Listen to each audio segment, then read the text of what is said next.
சித்தன் கனவு பிரிவு சாகாக்கலை பகுதி 17.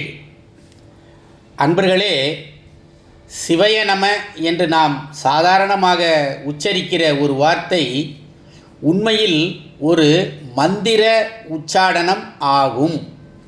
ஆம், சிவய நங் ஓம் என்பது சிவய நம் ஓம் என்று மாறி பிறகு சிவய நம என்று தற்காலத்தில் வணக்கத்திற்குரிய சொல்லாக மாறி அனைவராலும் பயன்படுத்தப்படுகிறது.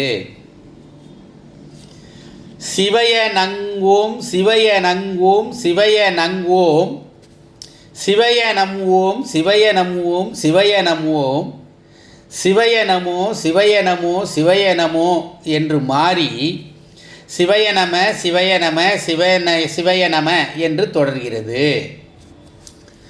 நீங்கள் வேதங்கள், ஆகமங்கள், உபனிஷத்துக்கள், புராணங்கள், மந்திர வியாக்கியானங்கள் இவற்றை படித்திருக்க வேண்டிய அவசியம் இல்லை. ஆனால் பஞ்சாட்சரத்தை நிச்சயம் நீங்கள் சொல்லிக்கொண்டே வந்தால் அதுவே மந்திர சித்தியாகி மனம் சுத்தமாகி சிவம் வசிக்கும் இடமாகிவிடும். இந்த உள் ரகசியத்தை புரிந்து கொண்டதால் தான் சுந்தரமூர்த்தி நாயனார் இறைவனை நற்றவா உனை நான் மறைக்கினும் சொல்லும்னா நமச்சிவாயவே என்று பாடுகிறார். இறந்தவரை மீட்டெழுப்பிய வல்லாளர் அல்லவா அவர். அவர் பரிந்துரைத்த பஞ்சாட்சரமாகிய நமசிவாய என்னும் அட்சரத்தை அல்லும் பகலும் சொல்லிக்கொண்டே இருந்தால், அதாவது கனவினும் நனவினும் மறவே நம்மான் என்கிற ஞானசம்பந்தருடைய வாக்கு நம்மை வழிநடத்தி செல்லும். முதலில் பஞ்சாட்சரத்தை கேட்கின்ற காதுகள் உருகும். பிறகு நம் உணர்வுகள் உருகும். பழக பழக நம் உடல் உருகும். நினைந்தவுடன் கண்ணீர் துளிர்க்கும்.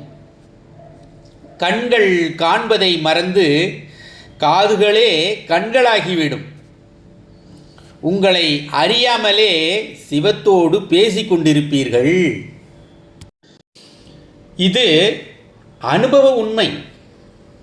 அனுபவித்து பாருங்கள், அப்பொழுது உண்மை புரியும்.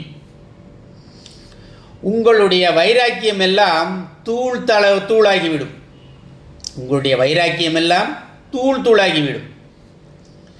சிவமும் நீங்களும் தனித்து இருப்பீர்கள். உங்களை மறந்து இருப்பீர்கள். ஒரு சூழலில் கண் விழித்து நினைவு திரும்பியதும் இந்த உலக மக்கள் உங்களுக்கு பைத்தியக்காரர்களாக தெரிவார்கள்.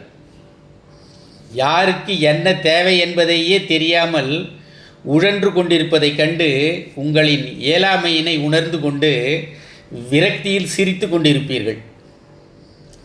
இதற்கு பித்து நிலை என்று பெயர். ஆனால் நீங்கள் பித்தர் அல்ல, சித்தர் என்பதை உணரத் தொடங்குங்கள். சரி, இதில் ஆண் என்ன பெண் என்ன, இரண்டும் கலந்தென்ன?